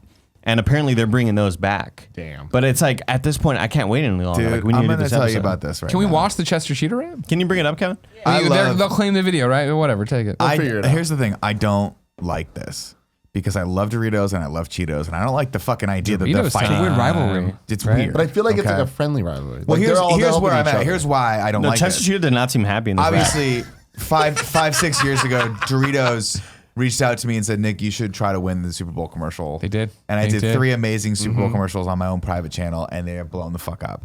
I am so excited for Let's this. watch this. We watch this. Are we watching this now or post Yeah. show? Right no, now. no, right yeah, now, let's do it right now. gonna Give get everybody, busted for this? yeah, maybe. Who It's cares? 48 seconds. Why We're don't not we gonna just get watch Mr. the post Bucketed show? right. If Fine, Chester dude. Cheetah, if Nah, they're Chester cool. Cheetah, exactly. Cheetos are cool. If he fucking makes a move on us, I diss rap back at him. Yeah. Okay. I'm gonna fucking pee all over Cheetos if they do this. Why? Just put because if they fuck with us, you fuck with them, Kevin. Fire with fire. It's a great point, Flamin' Kev. hot with flamin' hot. All right, you turds, here we go. All right. Doritos is dropping flamin' hot. Whoa, I'ma need a minute. Come on, Doritos, you can't rep the flamin' hot name. Watch your step, I'm the OG in the snack game. You claim triangle, I made you square. You had to borrow my heat just to make the world care. You got celebs and a remix song, but like a bag of Cheetos, it won't last long. So next time you try to take what I got, remember, I'm flamin' hot and you're flamin' not. I'm saying, you better watch the throne. King Chester, hottest cheetah that you've ever known. I'm extra flamin' hot, you can't tell me nothing. I'm bringing back asteroids. Think I'm bluffing? This ain't over. I like the end. This is like when- I like the end a lot. This but is like the when I rest- used to shoot corporate videos, and you'd go to like eBay and then make like the CEO rap. That's what that reminds me of. Yeah. Just not good. I Why like is the Chester visuals. Cheetah like an elderly man? I don't know. Yo, he's so tight. I like him. I was obsessed with him when I was a little kid. I think I've talked Kevin, about can this you do me a before. favor? Can we just watch the commercial? I was gonna try to find it for you, but I'm lazy. Can you Google the commercial where they're building a house and they're having a party, and the guy's like, "Are you guys having a party in here?" He's like, "No." Doritos is He's dropping. like, "I can see you guys having the party." He's like, No, Nick, that is not enough information. Like, what's type the in problem? Cheetos commercial. Cheetos commercial. Is it a Cheetos commercial? Yeah. Okay, I didn't even know it was a I didn't know what brand it was either. Oh, I'm sorry. Did I not say Cheetos? Type in Cheetos commercial. I got it. Don't worry. Party. I got it. And I'm sure it'll work. This is one of the funny. I hate you, Andy. Nick gave the script to the commercial, left out the product. I thought you guys would have know what I'm Kevin's talking about. You reaction remember was this commercial? great. That's that one right there, the top Yeah, one. that's a great Wait, one. this one? Yeah, that one. That's like my birthday This party is and the you trying to funniest. get in. This So- campaign was the funniest fucking thing that anyone's ever done. So we're concerned that it's going to cause issues, so instead we watch another one. It's fine. Well, we've already fucked up again, one. don't make me go after Fool me once. Chester Cheetah. I love how small he is.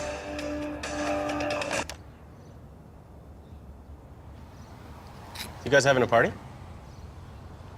No. Nope. Nope. Okay.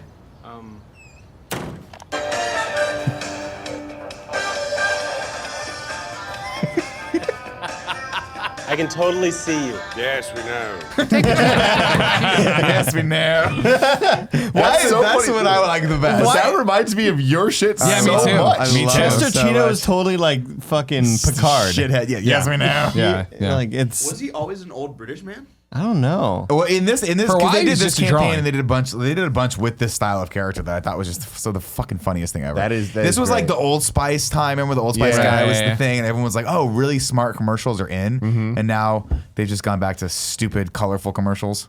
It was a while back, a couple months on Game Yes, Over we Greggy's know. show, that we were talking about the Doritos commercials, and we were gonna watch them in the post show. Oh, we were. But we didn't ever do that. You can watch them now if you want. So let's watch them in the post show of this episode. Ah, Nick Scarpino. While we're talking about Andy's obsessions with foods or whatever, I think it needs to be just brought to the attention of the group that today. Oh God, here we go. I was having a conversation with Andy at his desk. It was us in the front row, me and the kids. You know what I mean? I'm the fucking nanny out there with the Muppet babies. Yeah. And I look over at Andy, and he makes a point, and I'm like, yeah, great. And I look away, and I come back, and I'm like, wait, are you just eating the salt? He was drinking like a little the salt, the flavored salts. He had the twang and was just sucking it. Of like how much? There's so much salt. You shouldn't eat that much salt. The great thing about it is like when your saliva, my mouth's getting watery thinking about it. When the salt and your saliva coagulate, it creates like little hard rocks. Those are inside your kidneys if you're eating straight salt like that, man. And so, but You're gonna have to pass a kidney stone through your it PP. becomes a crunchy treat. Like instead of just being powder, it's now like a harder like boulder. You know what I mean? You just kind of chew on it. It's good, man. It's good for you. It's good stuff. No, lime. it's not. It's really lime not flavored. good for Lime you. flavored vitamin C. It's a citrus thing. lime. I don't Citrus. think that's how that Citrus works at lime. all. No. It's fine.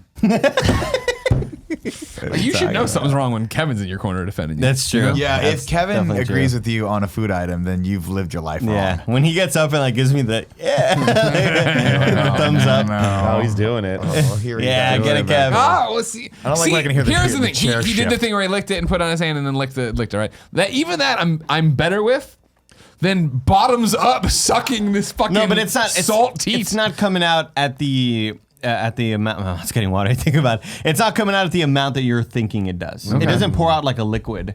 It's very it pour very out like sparingly. salt? It's very sparingly. Like it's just. It does give me pause though, because every time I go to grab a handful of some sort of snack food, of which there is a tremendous abundance in this office, Thank you, Big Core. I'll eat the first chip and go, wait, how many people's hands have been in this thing? Yeah, no, I can't do it. And then I go, well, you've already eaten one chip. It's already done. You've already cares? contaminated At their yourself own with ship. whatever parasite people in this office are carrying with them. It's the worst. I just can't stop fucking eating those Ruffles that are in there. They're really Oh good. my The bacon, yeah. Thank you. Big. God, who the fuck the sent loaded those to bacon us? and cheese, Whatever they are, It's a great idea for a it's chip. just. When that person created that, he was like, "I've struck gold right here." Because they keep these chips. They keep on trying to emulate popular dinner or appetizer flavors. Like you'll see, like one of my favorite Doritos is the Flavor Blasted. Mouth watering thinking about it. Flavor Blasted ones, and they're the big Doritos, but they are Buffalo Wild like spicy buffalo with ranch flavor. It's a Genius. big, blue but they don't look like your traditional Doritos, and they don't feel like them either. Different texture, a lot of different texture in these blasted ones, Flavor Blast, I believe. But yeah, they're just going after for like what sort of appetizers are out there that we haven't capitalized on. You know what I mean? Oh yeah. Like They'll find them. They'll keep doing it. They keep reinventing like the wheel. like a cheesesteak, mozzarella cheesesteak. You know what I mean, or something like that. Oh fuck! Did they make a mozzarella cheese stick? I mean, they chip? 'Cause should. I would fuck that up. They should. They went too hard for a while. Was it Fritos that was like going? Not Fritos. was Pringles. Lay's. Pringles. They've shout out to their like pizza and all that shit. Yeah, They- Doritos they- neast to fucking they cool it down nailed with all the flavors. But I That's think my it was thing. Lay's that a couple years ago like went real nuts and was like, we're gonna do chicken and waffles, and we're Yeah, gonna do that was them. cheesecake, and Yeah, we're gonna yeah, do yeah. sriracha, and we're gonna. They're do called Jacked. Oh, Doritos Jack. They're called Oh, Doritos yeah, Jacked, yeah, ranch yeah. dipped hot wings. Dude, this is my favorite crunch in a Dorito. Because all the Doritos, like, they kind of feel the I same. can't wait for KFA. Dude, these have such a great Are crunch. you also going to be eating them? Oh, my, of course. I mean, I'll be Guess what? there. You know what? You're all welcome. I was going to Okay. say, this is an all exciting welcome day to because come I eat just get them. to try these as Yeah. well. Oh, Just yeah, have the yeah. scraps off the table. Let's go. I no joke, stopped by the corner store because I know that some of them are harder to find. Like than Takis? Like, you can find hot Cheetos and hot Cheetos with lime wherever. Right. But, like, the extra hot Cheetos are kind of hard to find sometimes. The hot Funyuns, Well, the now- hot now, Ruffles, are we Flamin' Hot gonna- Ruffles. Is it all just the Frito-Lay's brands, or are we? No, we're I'm coming kind of out? branching out a little bit. My So question is, are we going to fuck around with pork rinds? Some of the, like the hot, spicy pork they do rinds? make flaming hot pork rinds, so There you absolutely. go. If That's it's the what I'm talking flaming about. hot brand, you're absolutely going to see it, unless it's like something super rare you can't get in excited America. about this. I'm Yeah. excited. I might fast for the next 48 Okay. hours just to get into this. Shout out to DJ Kanto, first off, for us meeting for the first time. Yeah, it was awesome that he Yesterday. came out. That was awesome. But also shout out to him for giving Gia the biggest bag of hot Cheetos I've ever seen. Shout out to me to go get it. And Shout out to everyone whose hands went wait, in that are bag. you eating it? I'm about to grab No. I need to bring that home today, Kevin. She brought home another I one. have Buy it to. at fucking store. No. So we left it in Kevin's car. She held on to this damn bag for buy her another hours. one, she'll We never went to dinner at a different venue Bring up and Paula's then went Twitter. to the comedy thing with her holding this the whole damn time. She should've just- But then Paula I has a left it great in photo of Kevin's her car. with it, and it's her with a glass of wine and this giant bag that's as big as your girlfriend's torso. That's her. That's her. I need to bring her these Cheetos though. I was joking with Gia yesterday because she wasn't drunk at the. I'm not used to seeing Gia at a bar when she's not a little tipsy, and she was totally like, she's always with it. She's never like crazy, but she was very much like on point yesterday. I was like, are you? Throw this up, There Kev. you go. There it is. See, Party like, size. this thing, when Time to party. Gia writes a book, this needs to be the author's photo on that book jacket. The party Chardonnay and size. Cheetos. No Chardonnay. No, are you kidding me? Get out of here. You know better than that. that is her though. What is it? What was she Jesus drinking there? Christ. A Riesling of some sort? What was that? Where did like? the other bag of hot Cheetos go? Sauvignon Blanc. Oh my god, it's all the same They shit. ate the other bag. I thought this one was for us. We were killing the other bag pretty well because I didn't really eat a whole lot going into it, so the alcohol hit me a lot faster than I thought it would. Sure. And so I started munching down these Cheetos. It was great. What's up? Taking a couple steps back here. Your birthday was this weekend. I noticed you did a stream this weekend. I noticed you were doing shots for the stream this weekend. And I'm like, this is a very non-Andy move. Yeah. How did that go? Well, I mean, so I was like, I'll do shots at midnight, right? I'll do shots at midnight. But then it turned into, I was like, I will do a shot for every time zone. So like my birthday, East Coast, and then Central Time, and then Mountain Time. Terrible idea. And then it was like Hawaii. 1-ish in the morning, and some guy was like, hey, I'm in Hawaii or Alaska or some shit. Do a shot. lied. So I fucking did another one, and it was great. So I was like eating a lot of Cheez-Its with it. But the thing is like, As you do. The alcohol put me into a gaming zone that I had never seen before. Oh, shit. And I was just on fire, dude. Like it was like the chat was like, "What is going on? How when did Andy get above average at gaming, dude?" Cuts out to the archive footage, and he's so drunk he's just watching a trailer. He's got the TV remote. He just started re-streaming Dr. Disrespect stream. This guy's I'm so good Dude, at this. Where did I get a mustache from? It was incredible, dude. It was incredible. So you and I started off by playing we did. Fortnite, and then you hopped off to go cook dinner. So then it was me and Tucker, and I was like, let's just finish this last stupid challenge. You have to get top 15 in a match. Yeah. And then a guy in chat's like, hey, if you win this match, I'll donate $50. And then another guy goes, I'll donate 100 if you win. Another guy goes, I'll also donate 100. So suddenly there's 15 people left, and it's me and Tucker, and we have 2 kills each or something. And it's suddenly the final, it's me and Tucker, and then the other squad or whatever. It's like, oh my god, and it felt like a real gaming moment, dude. Did you win? We fucking got it. Yeah! We fucking got it. Yeah. That's what I'm talking about. It was so clutch because we had the wall, we had the zone at the last, so the zone is moving towards us. So they start running and they start building and boom, boom, boom, knock the guy. I was like, I'm going in, shotty, bam, bam, fucking other guy, shoot it, a fucking game winning shot, dude. It was exhilarating. They were like, this is what esports feels like when these people are playing with money on the line. I love that. It was so fucking intense, dude. It was so rad. And then we went into Apex after that, and it was just win and win again and win again. It was your birthday, 7 you know? Apex wins, dude. Crazy. Yeah. That night, I was celebrating a birthday at my friend's house, and we were playing Super Smash Brothers. Yeah, it's one of we those. had a big group of guys over there, and we decided, we should do this for shots. Bad idea. Bad idea because we're like, we'll do the one-on-ones for shots, and that's fine. But then we're like, it's more Wait, fun to winner play- drinks or loser? So we make it where loser drinks. Okay. Then we did 4-player matches where whoever gets 4th place has to take a shot. Whoever gets 1st place gets to choose someone else to take a shot. That's cool. And God, it was really cool for about an hour. And then it was bad. Yeah, I saw you on Sunday at the meet and greet 3. You already looked like you were hurting. Yeah, Sunday was pretty bad. Yeah. At the end of the day. But Well, you did this on Friday or Saturday? it was on Saturday. It's Saturday. Saturday. Oh, that's Yeah, right. Okay. yeah. Because you guys were we were in Slack and you all were like, hey, come out. We're all hanging out. And I was Yeah. just like, dude, it's me, it's Dom, and it's fucking, What's, we're hanging out. What's up? What's it feel like when people reach out to hang out with you? Is it fun? That's cool. I mean, I have a lot of really close friends that I love hanging out with all the time, you know? That's cool. Wow. It's good stuff. Wow. Yeah. If you didn't know, ladies and gentlemen, this has been the Kind of Funny podcast. Each and every week, 4, sometimes 4 best friends gather on this table, each bringing their lives to talk to you. If you like that, head over to patreon.com/kindoffunny, where you can get each and every episode early, as well as be part of the show, whether it be a producer, a question, or something like that. If you have no bucks to toss our way, no big deal. You can get the show with ads on Friday as one big video and one big MP3. Right now, we're going to roll into that post show. You can catch it on Patreon. But until next time, it's been our pleasure to serve you.